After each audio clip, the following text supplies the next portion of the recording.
Muy bien, buenas tardes a todos, a todas, compañeros, compañeras, bienvenidos y bienvenidas a un nuevo Instagram vivo del Frente Telefónico, agrupación de los trabajadores y las trabajadoras de las telecomunicaciones de FOETRA Sindicato Buenos Aires, que es el sindicato de los trabajadores y las trabajadoras de de las telecomunicaciones, los telefónicos, las telefónicas. Mi nombre es Ariel Velázquez, soy secretario administrativo de FOETRA y estoy conduciendo este ciclo de Instagram vivo del Frente Telefónico que ya iniciamos hace 11 emisiones. Hoy es la emisión número 11 que estamos llevando adelante de este ciclo de la agrupación, por el cual estamos charlando con compañeros, con compañeras de la agrupación, pero también con distintas personalidades del ámbito político, sindical, todo lo que está sucediendo en nuestro país. En el día de la fecha vamos a estar comunicándonos en breve con Delfina Rossi. Ella es economista, directora del Banco Ciudad de Buenos Aires por la minoría.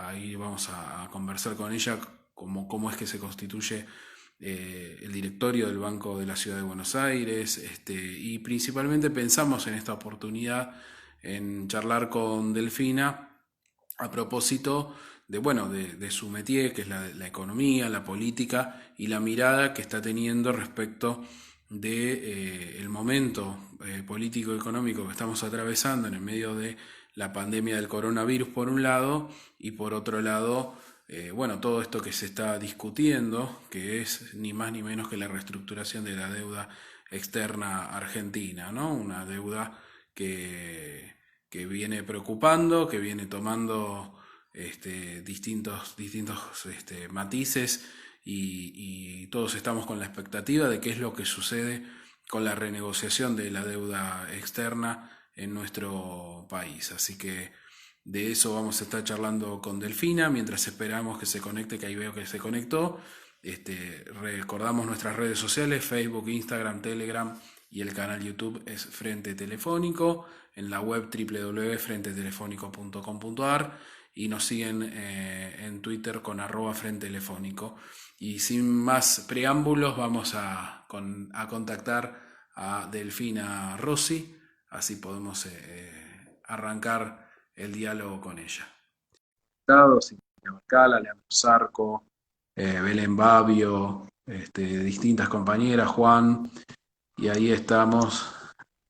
Acomoda la cámara. Ay, ahí está. Vamos. No, ahí estoy. Ahora sí. Delfina Rossi, ¿cómo andás, Delfi? ¿Cómo están? ¿Todo bien? Todo bien. Bueno, gracias por esta comunicación Por con el favor. Frente Telefónico, compañeros, compañeras, que bueno, hemos tenido la posibilidad de dialogar en varias oportunidades con vos. Recuerdo años anteriores, ¿no? Sobre todo en los tiempos en los cuales pensábamos cómo volver a ganar un proyecto popular, para la gente, ¿no? Un proyecto de gobierno. Y bueno, ahora estamos en el gobierno, pero en el medio de una pandemia, en un momento realmente muy difícil para todos y para todas. Lo primero que te quería preguntar, en relación al actual momento que estamos atravesando, es cómo estás viendo que está la respuesta del Estado ante esta pandemia. Bueno, la verdad es que hemos entrado en un aislamiento social preventivo y obligatorio desde más o menos el 20 de marzo. Llevamos muchos días, todos y todas las argentinas, haciendo este esfuerzo de quedarnos en casa, que evidentemente tiene un correlato de desigualdad. Digo, el quedarse en casa no es lo mismo para algunos que para otros, pero sin lugar a dudas ha sido la respuesta de un gobierno nacional que priorizó la salud, que priorizó poder frenar un poco quizás la vorágine para armar un sistema de salud que también, recordemos, había estado desfinanciado, y poder comprar, ¿no?, esos respiradores, armar las camas de terapia intensiva necesarias, los lugares de aislamiento, para que cuando empiece a llegar el pico, que quizás es lo que veamos lamentablemente en estas semanas, tener esas herramientas, ¿no? Y esta respuesta desde lo sanitario, eh, yo creo que ahí hubo un falso debate cuando se planteó si era lo sanitario o lo económico, porque en realidad la política sanitaria fue acompañada desde un primer momento por una política económica de sostenimiento de los puestos de trabajo de las pequeñas y medianas empresas y por supuesto también de las cadenas de pago y los ingresos para los sectores más vulnerables. Políticas que efectivamente son simplemente intentar construir, diría, un puentecito desde el principio de la pandemia hasta que se finalice la pandemia, ¿no? Que Mm. no pueden resolver todos los problemas estructurales que tiene la Argentina, pero sí que yo creo que estuvieron presentes en todo momento del aislamiento y están hoy presentes sobre todo a la hora de pensar esta salida del aislamiento social, que también el de escalar todo este andamiaje que también es sumamente necesario. Claro. Yo pensaba en todo esto que vos mencionabas, que las respuestas del Estado, en sostener una economía en un momento bastante particular y esta falsa dicotomía que vos mencionabas, ¿no? De salud o economía. Hoy vemos países que supuestamente han priorizado el ciclo productivo, el ciclo económico y en realidad sus mismas economías se están derrumbando, como se derrumban también las vidas, ¿no? Sí, yo creo que también hay que ser muy conscientes que nosotros seguimos siendo un país periférico y que la pandemia agravó la situación que hablábamos anteriormente de la guerra comercial entre China y Estados Unidos, ¿no? La agravó por un lado y también está desplomando justamente las economías centrales, la economía de Estados Unidos y la China, lugares a los cuales nosotros exportamos, ¿no? Entonces, la verdad es que el escenario es complejo a nivel mundial. Nosotros somos un país que dependemos un poco de la situación de nuestros países vecinos y de las economías centrales. Y es difícil pensar en una recuperación exitosa al 100% solamente con una política de Estado, ¿no? Las condiciones, ¿no? Estar en el poder del Ejecutivo no quiere decir tener el poder sobre todo y hacer magia, ¿no? Uno no puede pretender que nuestro presidente haga eso, sino que va generando las mejores condiciones para dar los mejores resultados posibles. En eso nos juegan contra el mundo. Nos juegan un mundo que va a haber una contracción de su producto a niveles post Primera, Segunda Guerra Mundial. Digo, nunca lo habíamos visto desde que tenemos registro del Banco Mundial. Los niveles que vemos, el conflicto que vemos en Estados Unidos. Digo, Mm. millones de personas pidiendo subsidio de desempleo y además en donde emerge el conflicto con la comunidad negra por el Black Lives Matter y todo el conflicto social, producto un poco de la desigualdad. Bueno, nuestro país también tiene grandes niveles de desigualdad y yo creo que está siendo muy exitoso el gobierno y los gobiernos provinciales y municipales en intentar gestionar lo mejor posible esta crisis. Sí, sabiendo que efectivamente hay un costo muy grande que vamos a pagar todos y cada uno. Digo, todos vamos a ser un poco más pobres. Mm. Acá la clave, lamentablemente, digo, porque el sistema es así. La clave está en pensar en si esto nos brinda una oportunidad de, bueno, relanzar el proyecto de industria nacional, de consumo interno, de qué pasa, de crear un poco lo propio para generar mejores oportunidades de empleo para todos y todas. Claro. Y en este marco, Delfina, con respecto al tema de la renegociación de la deuda, yo me recuerdo cuando empezó el gobierno de Alberto y en realidad un poco antes todos sabíamos que se venía el problema de la deuda porque bueno, el endeudamiento externo creció de una manera abrumadora en estos últimos 4 años, porque los vencimientos de deuda que se preveían para sobre todo 2020, 21, 22 eran muy, muy rápidos, digamos, tanto en volumen como en vencimientos. Mañana hay una fecha, una nueva fecha clave para ver cómo se renegocia. ¿Cómo estás viendo, digamos, la necesidad de la renegociación tratando de cuidar la economía doméstica? Bueno, la renegociación, como bien vos decís, era algo que ya estaba en agenda, que la Mm. pandemia creo que lo único que hace en los términos financieros de algunos acreedores es pensar que el costo de oportunidad de aceptar la renegociación es menor que el anterior porque no hay otros negocios mejores. Pero efectivamente lo que estamos consiguiendo, si la renegociación es exitosa, es patear unos 65.000 millones de dólares, si no creo, no recuerdo mal, es la cantidad de deuda en bonos bajo ley extranjera que se está renegociando ahora, que nos permitiría tener un mayor margen para los próximos, sobre todo el 2021 y parte del 22, ¿no? Recordemos que la propuesta de Guzmán era 3 años de gracia, algunos fondos de inversión respondieron con 2 y hay que ver cuál es el acuerdo final, 2 o 1, bueno, hay que ver cuál es el acuerdo final. Hoy salió un comunicado del Fondo Monetario Internacional, un poco, si se quiere, apoyando la necesidad de reestructurar la deuda. Yo creo que si es exitosa la reestructuración con los privados, va a haber una renegociación también favorable con el Fondo Monetario Internacional, y eso, en tercer lugar, le va a permitir al gobierno reestructurar la deuda en dólares bajo ley nacional, ¿no?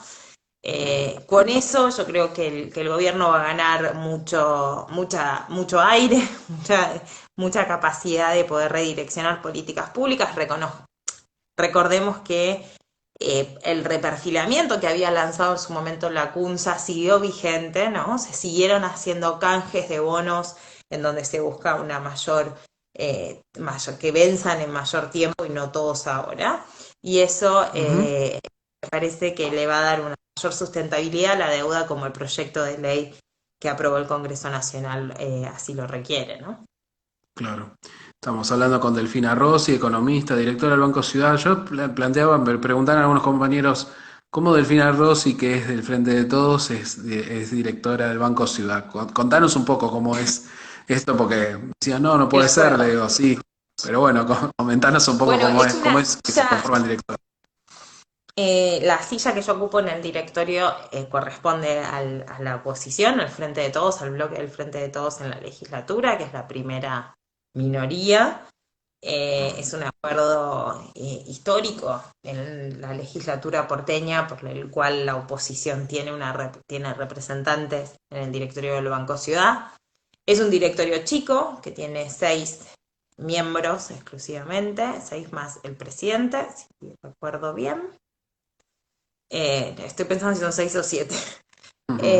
El presidente actual es Guillermo Laje, del espacio de Martín Lustó. Es una persona con recorrido en el sistema financiero, que sabe de bancos, y que la verdad es que hay que reconocer que tienen una mirada del Banco de la Ciudad como un banco justamente de la ciudad y no exclusivamente un espacio político, y se trabaja en ese sentido, ¿no? Es un banco chico, si uno lo mira en la escala del Banco Nación, por ejemplo, pero es un banco, lo que llamamos de grupo A, es uno con importancia, y que la verdad actúa de forma muy importante para financiar las actividades también de la Ciudad de Buenos Aires y a sus proveedores, y en estos momentos también críticos para los estados en cuanto a la recaudación de dinero, el adelanto, la colocación de deuda, etcétera. Bueno, el Banco Ciudad cumple también esa función, como le corresponde cumplir a la banca pública. Así que, bueno, participando un poco de esa gestión estoy. Está muy bien, Delfina. Te traigo de nuevo un poquito a la deuda.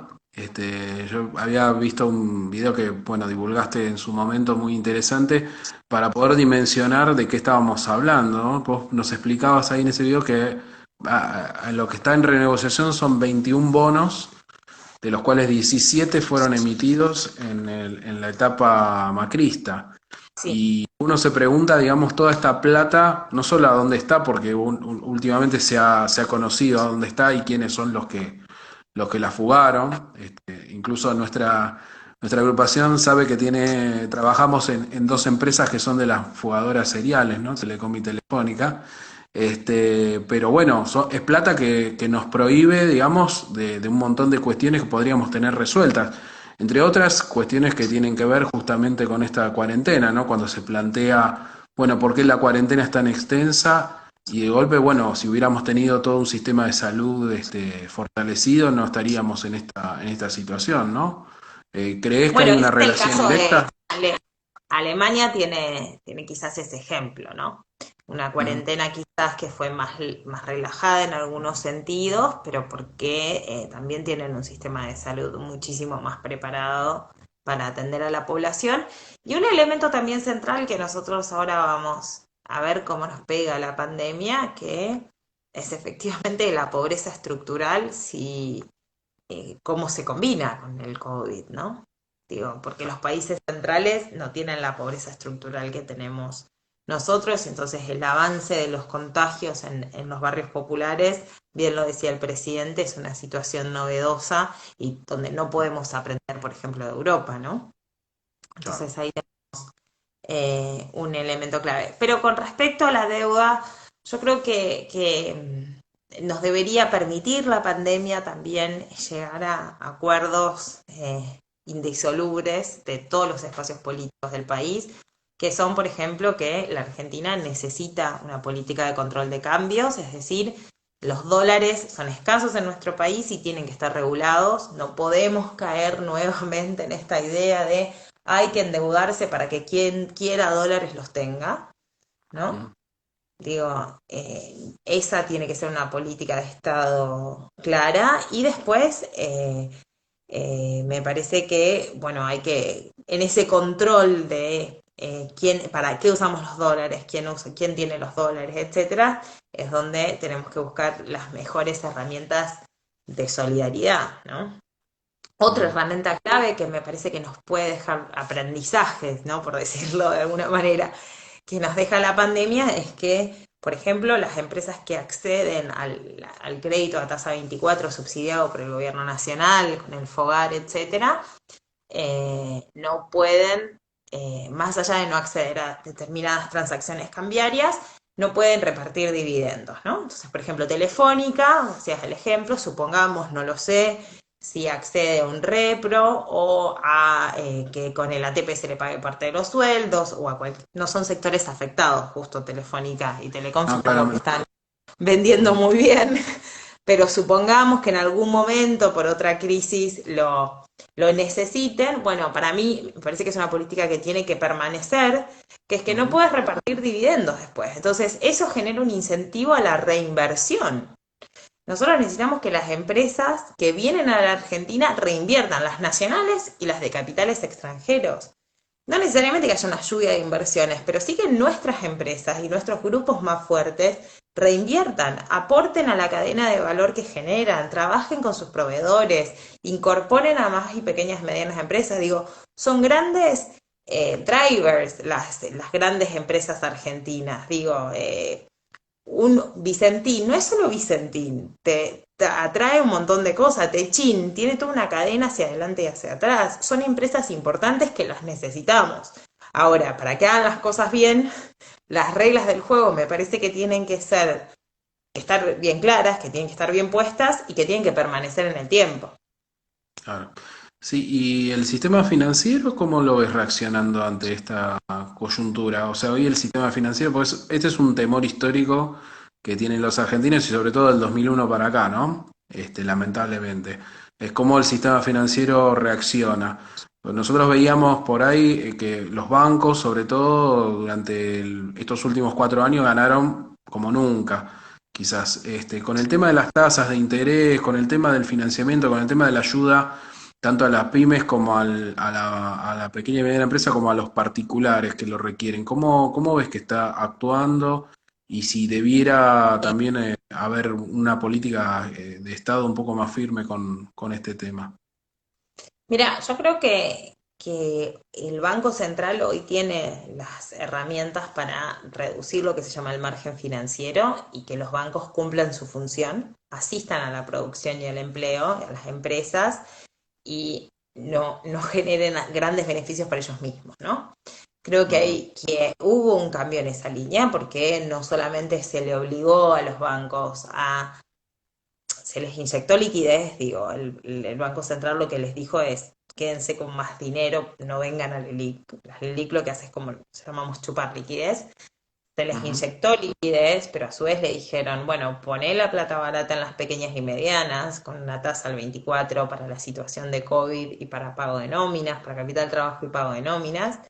ujú. Dale préstamos a tasa cero a los monotributistas, autónomos, etcétera. Nosotros en el Banco Ciudad además tenemos líneas particulares para proveedores de la ciudad, para escuelas privadas, para maternales. Bueno, hay una serie para mujeres emprendedoras, series de líneas que llamamos subsidiadas o las líneas de... Ay, fue la cámara. Perdón, Ahí volvió la cámara. ahí Está volvió todo la bien. cámara. Eh, Se ha hecho eso y al mismo tiempo le dijeron a los bancos, bueno, pero miren que a los plazos fijos no le pueden pagar poquito, le tienen que pagar en relación a la tasa de la LELIC. Hoy cualquiera que constituye un plazo fijo tiene una tasa cercana al 30%, ¿sí? Entonces, eso le reduce el margen de beneficio al sistema, ¿sí? Y los riesgos los asume el sistema financiero, ¿sí? Los riesgos de que la empresa no cobre, no pague. Acá también, digo, los bancos tienen el rol de asistir a la producción y al empleo, pero a su vez de cuidar la plata de los depositantes, ¿no? Tampoco hace magia el banco, ¿no? Entonces yo creo que el Banco Central ha hecho un trabajo muy importante en redireccionar esos incentivos y generar nuevamente las reglas para que el sistema financiero actúe de esa manera y deje de lucrarse en una timba financiera. Dicho esto, eh, hoy los decía justo en un programa de radio, ¿no? Digo, seguramente vos, Ariel, y muchos de los que nos están escuchando estamos participando de ollas populares y de llevando bolsones a los barrios y sosteniendo un montón de actividad que es necesaria, pero que no soluciona la pobreza estructural, ¿no? Lo mismo, digo, bueno, esto un poco pasa eso. El sistema financiero hoy está haciendo lo que tiene que hacer, sí. ¿Es suficiente? No, porque necesitamos construir políticas estructurales. Entonces, ¿estamos cambiando la orientación? Sí. ¿Vas a ver los resultados pasado mañana? Y no.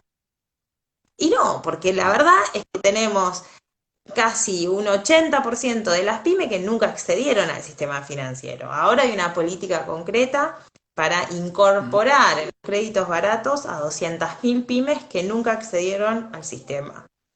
La verdad que es una política que intenta modificar lo estructural. ¿Va a ser suficiente? Y tenemos que trabajar con varias cosas, ¿no?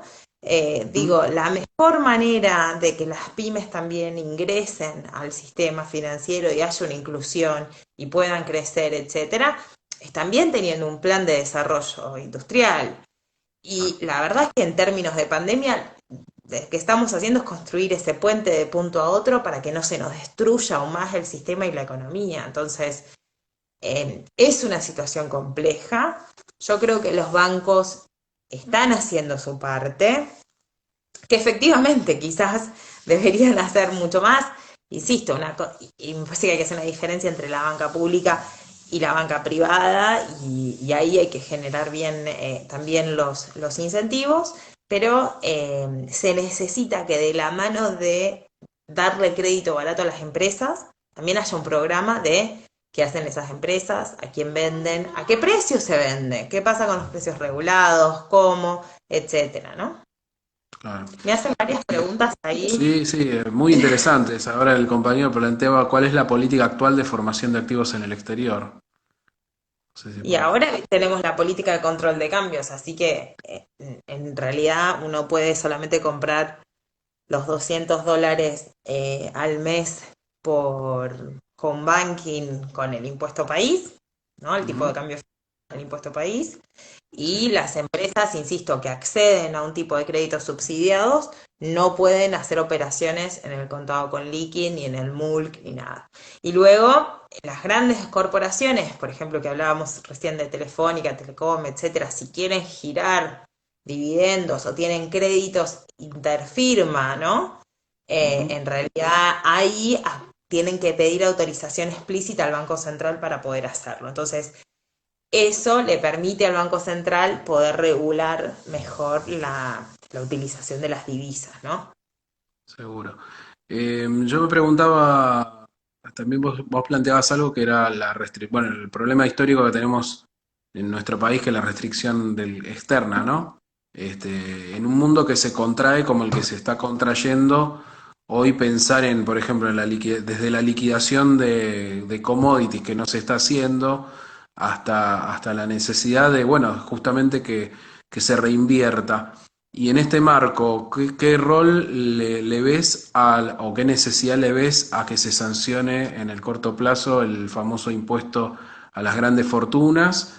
Y si compartís lo que el otro día planteó, deslizó Alberto Fernández respecto de la necesidad de una reforma impositiva progresiva.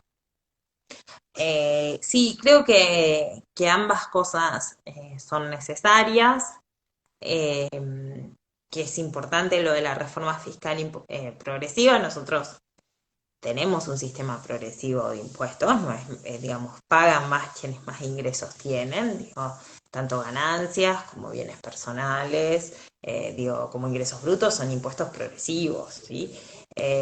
Ahora, digo, el más regresivo que tenemos es el IVA, Mm, puesto sobre el valor agregado porque, digamos, las clases populares pagan lo mismo, ¿no? Entonces, eh, ahora bien, me parece que la reforma que deberíamos discutir debe tener un aspecto federal importante porque recordemos que los impuestos a la tierra, digo, son competencia de las provincias. Entonces, ahí me parece que es donde tenemos un corazón muy importante para discutir.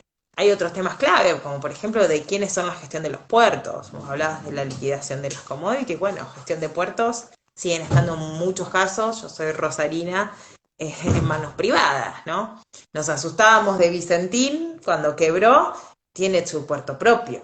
Digo, no sabemos si exportó o no exportó, cuánto exportó. Sí se sabe, pasa por aduana, hay un control, etcétera, pero también tienen una autonomía importante y me parece que son cosas que hay que rediscutir, ¿no? Insisto, me parece que los grandes, seguimos teniendo grandes latifundios que deberían pagar proporcionalmente su uso, sobre todo cuando no están exportando, porque el Estado Nacional le pide una contribución a los exportadores, pero a Lewis, que se sienta sobre sus tierras, digamos, en la Patagonia, ¿cuánto le pedimos proporcionalmente, no? Bueno, me parece que ahí hay una discusión que hay que dar. claro. Y si se plantea algo por el estilo, a uno lo tildan de setentista o comunista, ¿no? Es la moda del momento, ¿no? Que queremos llevarlo a Venezuela, ¿no? Como si fuera algo nocivo. Mira, el, ¿Cómo? el primero, el que plantea el impuesto sobre la tierra es Ricardo, ¿no? Un Claro. clásico, un economista clásico, en donde, digamos, lo que estás planteando es que los factores de producción tienen que estar orientados justamente a producir. La tierra, si es ociosa, tiene que pagar impuestos. Si está para acumular, digo, los mismos que los departamentos vacíos. Los departamentos vacíos, los edificios, las casas vacías tienen que pagar un impuesto diferencial. Tenemos un déficit habitacional en nuestro país. Hay que bajar el precio de los alquileres, hay que bajar el precio de las viviendas.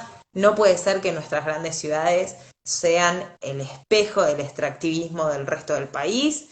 Digo, Mm, yo creo que si uno tiene capital y lo pone a producir y lo pone en empresas, bienvenido sea, lo que decía recién, que se reinvierta, que sean grandes drivers, que impulsen a las pequeñas y medianas empresas. Digo, ese es un capitalismo que funciona. El capitalismo que especula y se sienta sobre el recurso y no lo pone a producir y no funciona.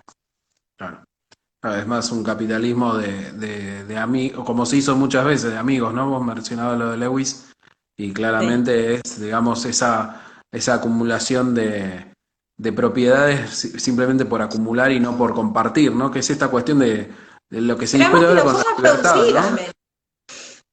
que produzcan, que exporten, que nos generen las divisas que necesitemos, que tenga que ver con un desarrollo agrícola o digamos, hay muchas maneras de poner a producir los factores de producción, pero lo que necesitamos es que se active todo eso, ¿no? Absolutamente, Delfina. Bueno, Delfi, te queremos agradecer nuevamente todos los compañeros y las compañeras que nos des esta posibilidad. Muchos compañeros y compañeras que veo que son telefónicos y otros que no, que se han sumado a esta transmisión y que, bueno, siempre, obviamente después nosotros las compartimos en nuestras redes y siempre nos parece muy interesante esto de poder dar una mirada que es complementaria a lo que vivimos como movimiento obrero, porque muchas veces los trabajadores y las trabajadoras pensamos que nos pasan las cosas a nosotros y no, hay un mundo que nos hace que nos pasen las cosas y hay un mundo en el cual nosotros también podemos ser protagonistas y fundamentales en la intervención para revertir las tendencias. Así que bueno, para eso es muy útil poder escuchar a compañeras como vos que nos dan herramientas para poder seguir dando los debates necesarios. Así que te agradezco nuevamente. Muchísimas gracias. Te deseo nuevamente un feliz cumpleaños para Noah, tu niño. Ay, gracias. Un año ya tiene. ¿No? Un año, ¿No fui mirá. embarazada? Cuando fui Sí. a Foetra a hacer Sí, la charla, exacto. ¿estaba embarazada? Sí. Así que Pasa un tan poquito rápido ahí todo. pasa tan rápido. Bueno, te mando un beso muy grande y te agradezco mucho nuevamente, Delfina. Bueno, gracias a ustedes y gracias a todos los que se conectaron. Besos. Un beso Chao. grande. Chau. Muy bien, ahí pasaba Delfina Rossi, economista, directora del Banco Ciudad, una compañera con la cual, bueno, hemos tenido la posibilidad de tener cursos de formación en FOETRA, charlas de economía, y nos parecía importante en esta oportunidad traerla al Instagram vivo del Frente Telefónico, para, bueno, justamente compartir las distintas miradas, enfoques que son importantes desde nuestro punto de vista, desde nuestro ángulo de la información. Le agradezco mucho a todos los compañeros y compañeras que están mandando saludos. Ahí veo a Cristian, a compañero Paredes, Leandro Zarco, Karina Greppi, Agustín Indovino, Juan, que de temprano, Juan 1976 BNA, compañero me parece del Banco Nación, ¿no? Bueno, distintos compañeros telefónicos, Gabriel Lochizano, un saludo a Cristian Milmanda, a todos los compañeros y compañeras que se fueron, Bárbara Bonfantino, Georgina Maestrini, que se fueron incorporando a esta transmisión y bueno, como siempre le decimos, apenas termina esta transmisión, lo subimos de inmediato. Ahora esta nueva función que tiene Instagram Vivo de poder compartir automáticamente el video y también lo vamos a subir a nuestro canal YouTube, que es Frente Telefónico, a partir del cual podemos compartir en todas las redes sociales del Frente esta charla con Delfina Rossi. Nosotros nos vamos a volver a encontrar el jueves que viene a las 18 horas. Nos pueden seguir, reitero, en Facebook, en Instagram, en Telegram y en nuestro canal YouTube como Frente Telefónico. En Twitter es @Frente Telefónico. Nos escuchan los miércoles de 15 a 16 horas en Radiográfica, FM 89.3, www.radiográfica.org.ar, con nuestro programa radial Vamos al Frente, o lo pueden ver al compañero Claudio Marín los martes de 19:30 a 20 horas en el canal Metro con La Cultura del Trabajo. El agradecimiento a todos y todas, nuevamente a Delfina Rossi por esta conversación, y por Instagram Vivo nos volvemos a ver el jueves a las 18 horas. Chao, cuídense y quédense en casa.